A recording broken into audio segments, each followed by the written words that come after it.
Hi అండి, ఎలాగున్నారు? అందరు బాగున్నారా?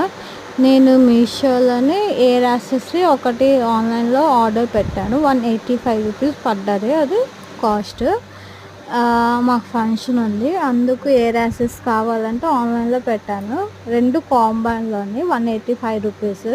చాలా బాగుంది, మీరు కూడా తీసుకోండి. చాలా బాగుంది. ఫ్లవర్స్ అండి, రెడ్ ఒకటి వైలెట్ కలర్ ఒకటి కాంబోలో ఉంటే నేను పెట్టాను. చాలా ఎక్సలెంట్గా ఉంది, ట్రై చేయొచ్చు మీరు కూడా. కాంబోలో వచ్చింది. మీరు వీడియో చూస్తుంటే మీకు నచ్చితే లైక్ కొట్టండి. మాకు ఫంక్షన్ ఉందని డ్రెస్సెస్కి మ్యాచ్ అయ్యేలాగా మేము తీసుకున్నాము. కాంబోలో ఉంది, మీషోలోని. ఒకసారి తీసుకోండి, చాలా బాగుంది. ఏ ర్యాసెస్ అయితే గుడ్, ట్రై చేయండి. చూడండి వీడియో, సబ్స్క్రైబ్ చేసుకోండి.